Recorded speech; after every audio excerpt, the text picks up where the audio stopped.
इनकलाब, वंदे।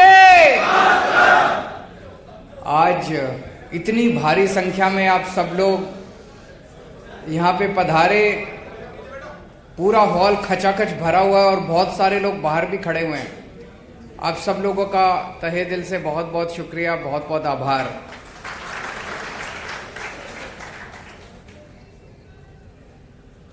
मैं आप लोगों से पूछना चाहता हूं कि 27 साल से तो भाजपा है यहाँ पे, उसके पहले कांग्रेस थी। कभी किसी भी पार्टी ने चुनाव के पहले, चुनाव के बाद, सरकार ने कभी आपसे ऐसे आमने सामने बातचीत करी आपकी समस्याएं जानने के लिए?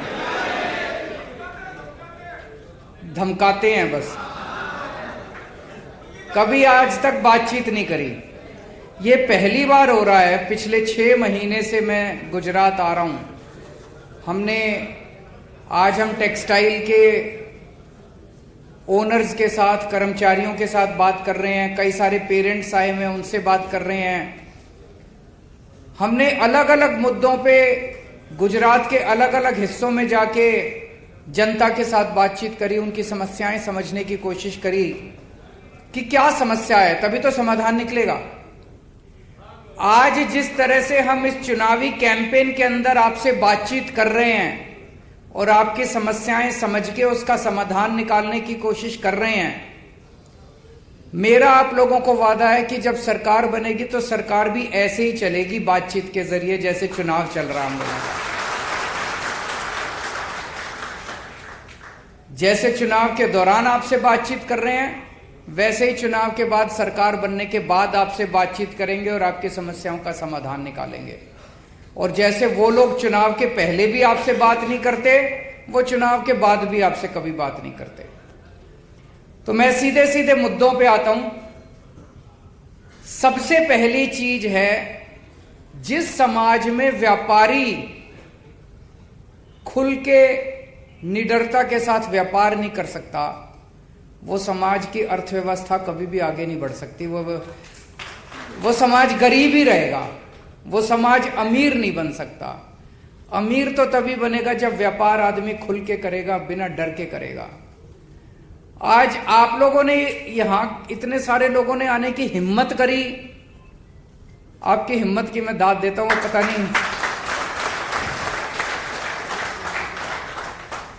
पता नहीं कितने आप में से कितने लोगों के नोटिस वोटिस आ जाएं, रेड वेड हो है कि नहीं है? ऐसा डर का माहौल पैदा कर रखा है इन्होंने, ऐसा डर का माहौल पैदा कर रखा है। मैं एक छोटा सा उदाहरण देता हूं। कल हमारा एक कार्यकर्ता नीचे सड़क के ऊपर रेडी पे कुछ खाने के लिए गया, उसको भूख लगी थी। तो रेडी पे खाते खाते उसने पूछा, किसको वोट दोगे भैया? बोले भाजपा। फिर बैठ गया वो, वहां पे स्टूल पड़ा था, स्टूल पे बैठ के खाने लगा, बातचीत होने लगी। थोड़ी देर बाद रेडी वाला कहता है कि सर हमारी पूरी गली झाड़ू को वोट दे रही है, मैं भी झाड़ू को वोट दे रहा हूं। सो उसने पूछा भाई भाजपा क्यों बोला? बोला सर आप शक्ल से भाजपा वाले लग रहे थे, मैंने सोचा मारोगे मेरे को। बताओ, एक आम आदमी गुजरात के अंदर ये नहीं बता सकता कि मैं इसको वोट दे रहा हूं कि उसको वोट दे रहा हूं। क्या डर का माहौल है गुजरात के अंदर। गलत तो नहीं कह रहा जी? मैं तो अब ये कह रहा हूं कि सड़क पे ये जो सर्वे करने वाली कंपनियां आ रही हैं पूछने लोगों से, जितने भाजपा बोल रहे हैं वो वोट झाड़ू को देने वाले हैं। और देख लेना, कुछ चमत्कार ही होने वाला है इस बार, परिवर्तन। तो सबसे पहले तो आपका डर खत्म करूंगा मैं। हमारी सरकार बनेगी, निडरता से काम करना, किसी से डरने की जरूरत ही नहीं है। किसी का कुछ छीन के खा रहे हैं क्या? अपना काम कर रहे हैं, 24 घंटे खून पसीना बहा रहे हैं, मेहनत कर रहे हैं। अभी मनोज केजरीवाल जी ने कहा 18 साल से इन्होंने अपने माँ बाप को नहीं देखा था, माँ बाप को छोड़ के और यहाँ पे काम करने आए। और उसके कितने लोग हैं जो अपना घर बार छोड़ के 24 घंटे मेहनत करते हैं कि 2 पैसे कमा जाए, और उसके बाद ये इतनी गुंडागर्दी करते हैं। इस गुंडागर्दी से सबसे पहले मुक्ति दिलाएंगे, आप खुल के काम करना।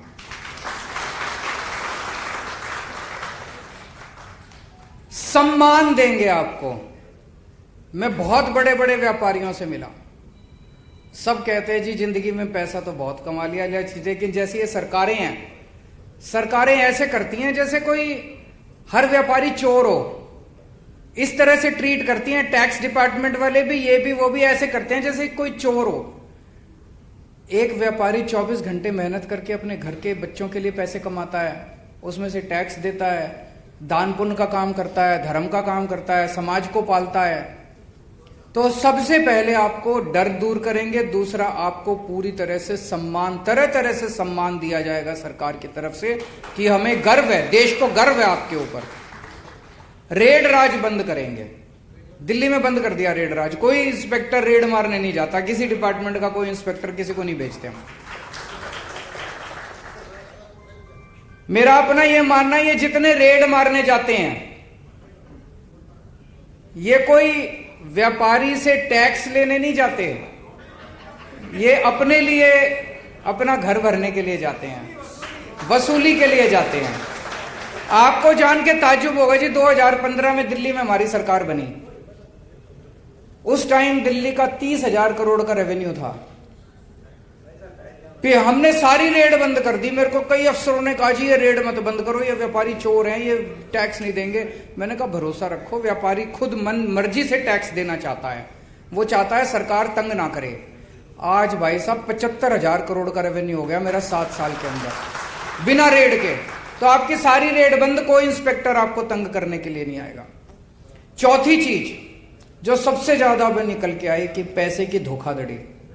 माल ले जाते हैं और पैसा नहीं आता, पूरा का पूरा पैसा लुट जाता है, पैसा फंस जाता है।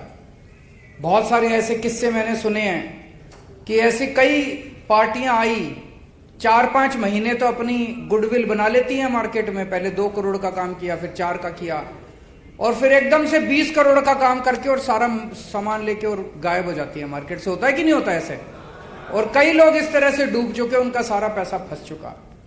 इसके लिए स्पेशल कानून लेके आएंगे, आपको प्रोटेक्शन देंगे इसके खिलाफ। अभी 1-2 सुझाव तो आए कि उसमें क्या होना चाहिए। आपकी एफआईआर भी होगी, आपको परेशान भी नहीं करेंगे, और केवल कोरी एफआईआर से आपको अंत पंत में, आदमी को एफआईआर थोड़ी चाहिए, अंत पंत में तो अपना पैसा चाहिए वापस, है ना?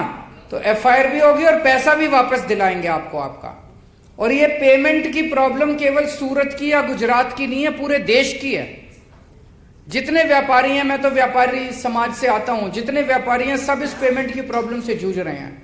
मैं समझता हूं गुजरात के लोगों के साथ मिलके, सूरत के लोगों के साथ मिलके एक नया ऐसा कानून लेके आएंगे जो शायद पूरे देश को एक दिशा दिखाएगा, पूरे देश के लिए इस समस्या का समाधान निकल सकता है। आज व्यापारी के सामने सबसे बड़ी समस्या पेमेंट की धोखाधड़ी की है। इसके लिए सख्त कानून बनाएंगे और आपकी पेमेंट आपको दिलाएंगे। 5वीं चीज, सूरत को गुजरात का नहीं पूरे देश का गारमेंट हब बनाएंगे। एक नया इंटीग्रेटेड टेक्सटाइल पार्क बनाया जाएगा जो पूरी तरह से एक्सपोर्ट ओरिएंटेड होगा। उसमें आपको तरह तरह की सुविधाएं दी जाएंगी। सुविधाएं सरकारी तौर पे इन द सेंस की, मान लो टैक्स ब्रेक्स हैं, टैक्स इंसेंटिव्स है, वो भी दिए जाएंगे, और सारी फैसिलिटीज भी बना के देंगे। अभी मेरे को पता चला मल्टी स्टोरीड बिल्डिंग्स में आप काम करते हैं, वहां ना पानी है ना सीवर है, बुरा हाल है आप लोगों का। इसको सारे को मॉडर्नाइज करेंगे, पूरी सारी समस्याओं का समाधान निकालेंगे। आपको पानी भी देंगे, सीवर भी देंगे, बत्ती भी देंगे, सस्ती बत्ती भी देंगे, सारी सुविधाएं दी जाएंगी ताकि हजारों बच्चों को रोजगार मिल सके, खूब प्रोडक्शन हो सके और देश को डॉलर के रूप में एक्सपोर्ट इनकम भी हो सके। छठा, एमएसएमई का बेनिफिट आप लोगों को नहीं मिलता। आप अगर लोन लेने जाते हो तो कोलेटरल मांगा जाता है, तो एक तो सबको एमएसएमई का बेनिफिट भी दिलाएंगे, और अभी जो 25 लाख रुपए की लोन की लिमिट है उसको 1 करोड़ रुपए लोन की लिमिट किया जाएगा। 7वां, जीएसटी से बहुत सारी परेशानियां हैं। जीएसटी के रेट से परेशानी है, उसको हम केंद्र सरकार के साथ उठाएंगे। और जीएसटी को लागू करने में बहुत ज्यादा दिक्कतें हैं, उसको सिंगल विंडो बना के इसको, वो हमारे हाथ में है। जीएसटी के रेट तो केंद्र सरकार के हाथ में है, लेकिन जीएसटी का एडमिनिस्ट्रेशन जो है यहाँ पे लोकल लेवल पे, वो हमारे हाथ में है। उसको सिंप्लीफाई करेंगे ताकि आप लोगों को जीएसटी को लागू करने में किसी भी तरह की कोई दिक्कत है, परेशानी है, भ्रष्टाचार है, उसको खत्म किया जा सके। 8वीं बेसिक इंफ्रास्ट्रक्चर दिया जाएगा, जो अभी मैंने कहा आप लोगों का बिजली, पानी, सीवर, ये सारा इसका इंतजाम किया जाएगा। 9वां बिजली के रेट बहुत ज्यादा हैं, इसको बिजली के रेट आप लोगों के लिए सस्ते किए जाएंगे।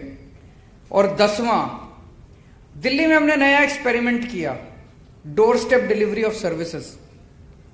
जितनी भी सरकार की सर्विस है, आपको ये जान के ताज्जुब होगा, दिल्ली में हमने कई सारे सरकारी महकमों में ताला लगा दिया है कि अब यहां आने की जरूरत नहीं है। हमने एक नंबर दे दिया 1076, ये दिल्ली से ही काम करता है, ये यहां से काम नहीं करेगा। आपको दिल्ली सरकार से कोई भी काम हो, आपको कोई लाइसेंस लेना है, आपको किसी भी तरह का काम है, आप 1076 पे फोन करो, वहां से आवाज आती है, जी आपको क्या काम है, आप अपना काम बता दो। फिर वो कहता है, जी आपको आपका ये काम करने के लिए मैं आपके घर कितने बजे आऊं।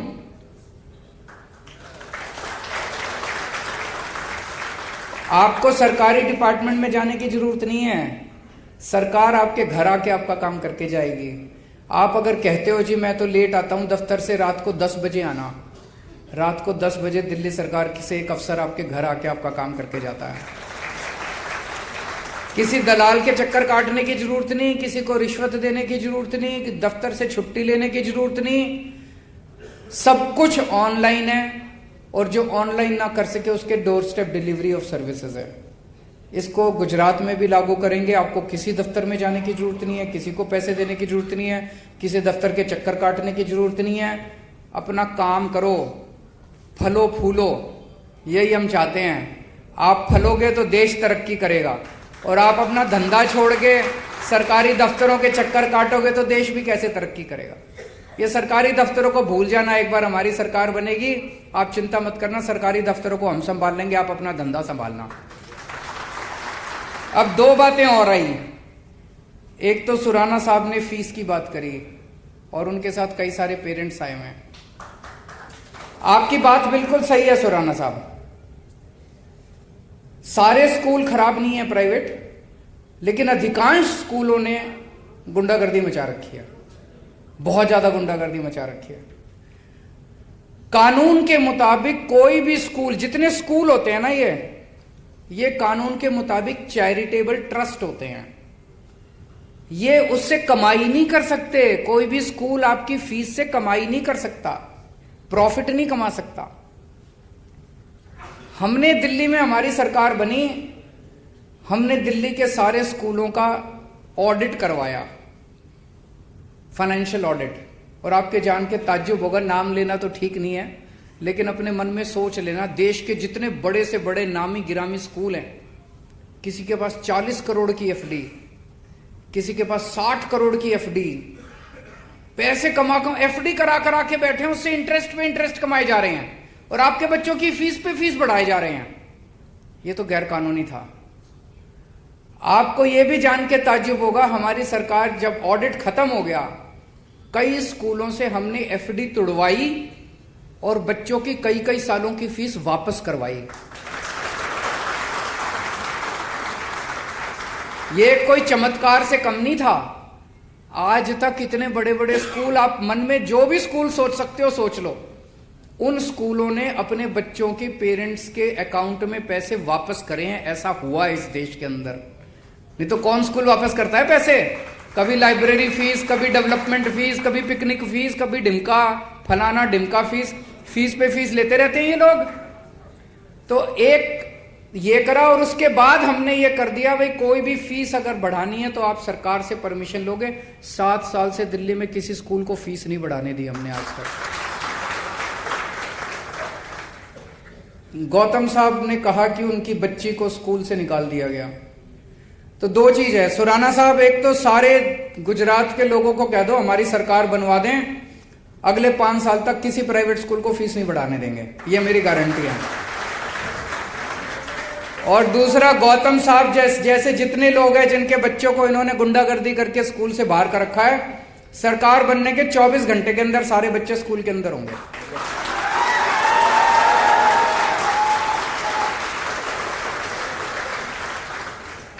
एक आपका नाम याद नहीं है, पीछे सरदार जी बैठे हैं, करण भाटिया साहब ने बहुत अच्छी बात उठाई। ये इस देश के युवा का दर्द है। इस देश आप तो किस्मत वाले हैं, आपके पिताजी के पास पैसे थे, आप 30-40 लाख रुपए देके कनाडा से पढ़ाए। लेकिन इस देश की अधिकांश युवा जो हैं वो बेबस हैं, लाचार हैं। उनके पिताजी के पास पैसे भी नहीं है, वो तो कनाडा भी नहीं जा सकते। लेकिन उनके भी सपनों को पर लगाने का काम सरकार का है, उनके भी सपने पूरे करने का काम हमारा है। दिल्ली के अंदर हमने एजुकेशन सिस्टम बहुत शानदार किया। ऐसा नहीं कि सब कुछ अचीव कर लिया, अभी बहुत कुछ अचीव करना बाकी है। लेकिन हमें ऐसी शिक्षा व्यवस्था इस देश के अंदर तैयार करनी है कि हमारे बच्चों को कनाडा, अमेरिका और वो अभी वो जो देश है जहां वॉर चल रहा है, यूक्रेन में बताओ, मेडिकल करने के लिए, मेडिकल की पढ़ाई करने के लिए यूक्रेन जा रहे हैं हमारे बच्चे। हमारा देश कितना बड़ा देश है, कितना तरक्की कर चुका, और हमारे पास मेडिकल कॉलेजेस नहीं है। तो हम ऐसी शिक्षा व्यवस्था लेके आएंगे इस देश के अंदर, और दिल्ली के अंदर करके दिखा दिया। दिल्ली के अंदर सबके लिए एजुकेशन फ्री कर दी हमने, सब अमीर हो या गरीब हो, सबकी एजुकेशन फ्री है। और शानदार एजुकेशन कर दी, शानदार स्कूल बना दिए, सरकारी स्कूल शानदार बना दिए। बच्चे प्राइवेट स्कूलों से अपना नाम कटा कटा के सरकारी स्कूल में भर्ती हो रहे हैं। तो एजुकेशन सिस्टम अच्छा करना है, कॉलेजेस अच्छे बनाने हैं, अच्छे अच्छे शानदार कॉलेजेस बनाने हैं, और ऐसी व्यवस्था करनी है कि हमारे बच्चे कनाडा जाने के बजाय कनाडा के बच्चे अब इंडिया आने लगे पढ़ने के लिए। अपने बच्चों के लिए रोजगार का इंतजाम करना है। हो सकता है, बिल्कुल हो सकता है। दिल्ली के अंदर हम 11वीं क्लास से बच्चों को बिजनेस करना सिखाते हैं। हमने बच्चों के अंदर कूट कूट के भर दिया 8वीं 9वीं 10वीं 11वीं 12वीं में कि मैं बड़ा होकर नौकरी मांगने वाला नहीं बनूंगा, नौकरी देने वाला बनूंगा। तो वो बच्चे, उनको हम सारी चीजें, सारी पढ़ाई कराते हैं, उनको नए नए आइडियाज देते हैं कि कैसे मेरे को बिजनेस करना है। 9वीं 10वीं क्लास से उसको ये सोचने के लिए मजबूर करते हैं कि मैं बड़ा होकर क्या बिजनेस करूंगा। और अगर सारे बिजनेस करने लगेंगे तो एक एक बच्चा बड़ा होकर 3-3 4-4 लोगों को तो नौकरी देगा। तो हमें इस किस्म का माहौल तैयार करना है। लेकिन इस किस्म का माहौल तैयार करने के लिए पहले अपने जितने लोगों को हम चुनते हैं, आज मैं गोपाल इटालिया जी से बात कर रहा था, वो बता रहे थे भाई पहले मंत्री तो पढ़े लिखे हों तभी तो।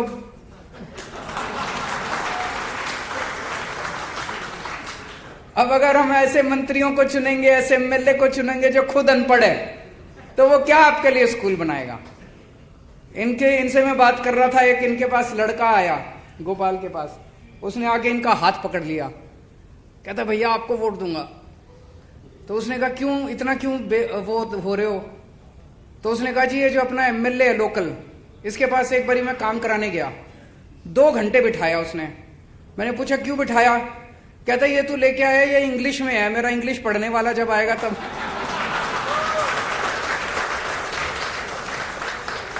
तो यार हम ये नहीं कह रहे इंग्लिश कोई बहुत अच्छी भाषा है या, लेकिन ऐसे लोगों को तो मंत्री को तो अंग्रेजी तो पढ़नी आनी चाहिए, हिंदी तो पढ़नी, चलो अंग्रेजी नहीं गुजराती तो पढ़ ले कम से कम, ऐसा था वो। कम से कम अपना मंत्री, पढ़े लिखों को वोट दो, ईमानदार लोगों को वोट दो। अभी तक 27 साल में आप लोगों के पास कोई वो नहीं था, मौका नहीं था। पहली बार ऊपर वाले की कोई कृपा हो रही है कि ऐसा जबरदस्त माहौल बन गया। सारे लोग मिलके इस बार बदलाव करो, नई सरकार लेके आओ, मिलके तरक्की करेंगे। बहुत बहुत शुक्रिया।